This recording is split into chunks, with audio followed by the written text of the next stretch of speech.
நமஸ்கார், அனைவருக்கும் வணக்கம். Hello எப்ரன், welcome to நாளை தினம். வருகிற ஆகஸ்ட் மாதம் இந்தி தேர்வு நடக்க போகுது. அந்த தேர்வுக்கு ஃபுல்லாக நாங்கள் ஏற்கனவே ராசி பாஷாவில் கொஷின் ப்ளஸ் ஆன்சரோட ஃபுல்லாக எல்லா வீடியோஸும் நாங்கள் இம்பார்ட்டன்ஸ் ஃபுல்லாக அப்லோட் பண்ணியிருக்கோம். வித் மாடல் கொஷின் பேப்பர் போட்டிருக்கோம். இப்போ model question paper pre test model question பேப்பர்லேயே கொஷின் பேப்பர்ஸ் இந்த போன time question paper Rashtra Bhasha வரைக்கும் ஏற்கனவே கொஷின் பேப்பரில் ஆன்சர் எழுதிட்டு அங்கேயே நீங்கள் கொடுத்துட்டு வர மாதிரி தான் இருக்கும். அதை மாடலில் ஃபுல்லாக இப்போ காட்டுறோம். மீதி ஃபுல்லாக ஆன்சர்ஸ்லாம் நீங்கள் அங்கே போய் ஃபுல்லாக படிச்சுக்கலாம். மாடல் கொஷின் பேப்பர்ஸ் ஆகஸ்ட் 2025 ராஷ்டிர பாஷா. உங்களுக்கு ஹால் டிக்கெட்டில் நம்பர் இருக்கும், எக்ஸாம் ரோல் நம்பரு. அதை பார்த்து நீங்கள் என்ன பண்ணணும், இந்த பாக்ஸில் நீங்கள் ஃபில் பண்ணணும். அப்படின்னா என்றைக்கு அந்த தேர்வு நடக்குதோ அந்த தேர்வு நீங்கள் எழுதணும். அந்த டேட் எழுதணும். இது மார்னிங் இது நடக்கக்கூடிய பேப்பர். ராசி பாஷா 1ன்னா மார்னிங் நடக்குது. 100 marks. Name of the centre அப்படிங்கும்போது எந்த சென்டர் என்ன ஊருன்றது அங்கே நீங்கள் எழுதணும். அங்கே எக்ஸாம் காலேஜ் சொல்லுவாங்க. செம்மியா அப்படின்னா நேரம். அப்போ நேரம் உங்களுக்கு 2.5 ஹவர்ஸு.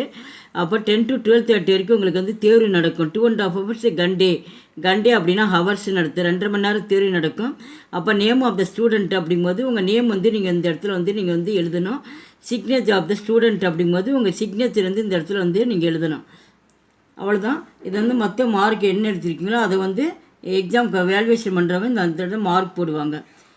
மொத்தம் அதுக்கு 100 மார்க்கு. ஃபர்ஸ்ட் ரோமன் कवि और कविता का नाम कविता हुए हिंदी तो पत्यांश का भावार्थ हिंदी में लिखिए. ஃபஸ்ட்டு இது போயமில் ஃபுல்லாக அது வந்திருக்கு.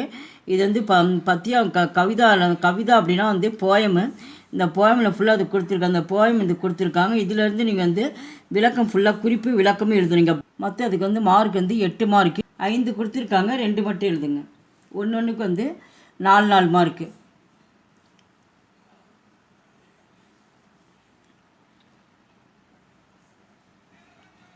இதுக்கு இடம் பொருள் அப்படின்னு சொல்லிட்டு நீங்கள் சந்தர்ப்ப பாவார்த்தன்னு சொல்லி எழுதுனதில் மொத்தம் உங்களுக்கு இதில் ஃபஸ்ட்டு ஒன்று 5 கொஷின் கொடுத்துருக்கு. எந்த கொஷின் தெரியுதோ அந்த கொஷின் இங்கே ப்ராக்கெட் அவங்களே இங்கே கொடுத்துருக்காங்க. இப்போ 1 தெரியுதுன்னா இங்கே 1 நம்பர் போடணும். இல்லை எனக்கு 5 தெரியும் அப்படின்னா இங்கே 5ன்னு போடுங்க. 3 தெரியும்னா 3 எந்த கொஷினோட நம்பர் போட்டு நீங்கள் அதில் ஆன்சர் பண்ணணும். இந்த ஆன்சர் பண்ணுறப்ப ஃபஸ்ட்டு சந்தர்ப்பன் போட்டு இந்த போயம் இயற்றியவர் யார், இந்த போயம் எதுலேருந்து வந்திருக்கு, இந்த போயமோட நேம் எழுதி அதில் ஆத்தர் நேம் ஆசிரியர் நேம் எழுதணும் சந்தர்ப்பில். அடுத்து இந்த போயம் என்ன கேட்டிருக்காங்க அந்த லைன்லன்றது அதை எடுத்து பாவார்த்தன்னு போட்டு அதுக்கு விளக்கம் ஃபுல்லாக நீங்கள் எழுதணும். ஒன்றுக்கு 4 மார்க்கு.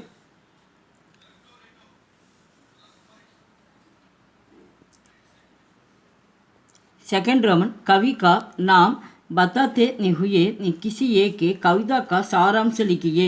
இப்போ இந்த கவிதா அப்படிங்கும்போது போயமுடைய எஸ்ஏ கேட்டிருக்காங்க. மொத்தத்தில் 4 கொடுத்துருக்காங்க. நீங்கள் ஏதாவது 1 மட்டும் எழுதினா போதும். இந்த எஸ்ஏ ஃபுல்லாக நாங்கள் போயம் வைஸாக நீங்கள் ஃபுல்லாக எல்லா எஸ்ஏ லைனாக நாங்கள் வீடியோஸில் போட்டுட்ருக்கோம். உங்களுக்கு மீனிங் தெரியல அப்படின்னா அங்கே போய் நீங்கள் ஃபுல்லாக அந்த எஸ்ஏவோட மீனிங்லாம் படிச்சிட்டிங்களா ரொம்ப ஈஸியாக இருக்குது. பாயிண்ட்ஸாக ஒரு 10 பாயிண்ட்ஸ் எழுதினா கூட உங்களுக்கு மார்க் கிடச்சிரும். ஃபஸ்ட்டு ஒன்று சுப்காம்னா சாகு, சுக் துக் மாங்கு. சுப்காம்னா அப்படின்னா நல்வாழ்த்துக்கள். ஷாகுனா விருப்பம். சுக் துக் அப்படின்னா மகிழ்ச்சி துக்கம். மாங்குனா அம்மா. இந்த 4மே ரொம்ப இம்பார்ட்டன்ஸு. இந்த 4ல் 2 படிச்சிட்டா கூட உங்களுக்கு கண்டிப்பாக வந்துடும். நீங்கள் ஈஸியாக 1 எழுதிடலாம்.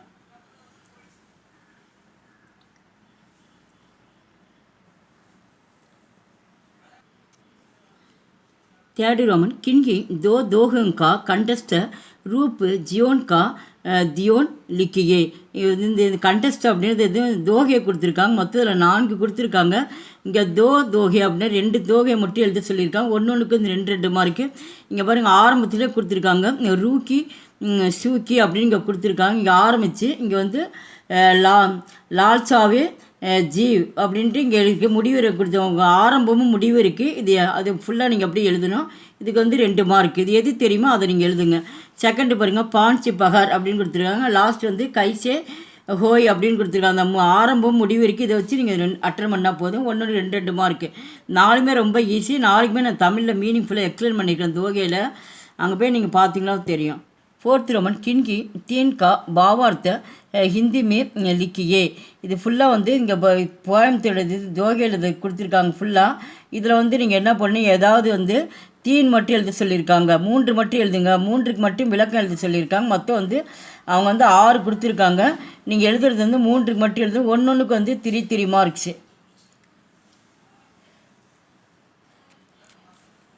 அவங்களே இங்கே ப்ராக்கெட் போட்டு கொடுத்துருக்காங்க. இந்த 6ல் வந்து இங்கே 3 தெரியும்னா இந்த 3ன்னு போடணும். இல்லை எனக்கு 5 தெரியும் அப்படின்னா நீங்கள் இந்த 5ன்னு போடுங்க. எனக்கு ஃபஸ்ட்டு ஒன்று தெரியும் அப்படின்னா இங்கே ஃபஸ்ட்டுன்னு போட்டு எது தெரியுமோ அந்த நம்பரை போட்டு அதுக்கு நேராக நீங்கள் வந்து ஆன்சர் பண்ணணும்.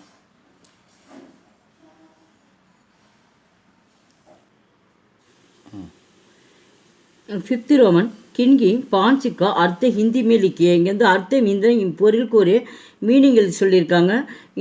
இங்கே வந்து ஃபுல்லாக ஹிந்திலே கொடுத்துருவாங்க. அது ஹிந்திலே ஃபுல்லாக எழுதணும். இந்த மீனிங் வந்து இதோட மீனிங் வந்து ஒன்றா தெரியணும். இந்த இடத்துல இங்கே வந்து இங்கே உருத்தாண்ட அப்படின்னா வந்து கதைன்னு அர்த்தம். கஹானினாலும் கதை தான். ரெண்டுமே வந்து ஹிந்தியில் வந்து வேர்டு தான் வந்து மாறி இருக்கும். ஆனால் மீனிங்ஸ் வந்து ஒரே மாதிரி வரும். இப்போ இங்கே சத்தியனா வந்து உண்மைன்னு அர்த்தம். சச்சாயி அப்படின்னாலும் உண்மை அப்படின்ற மாதிரி ஃபுல்லாக நீங்கள் எழுதணும்.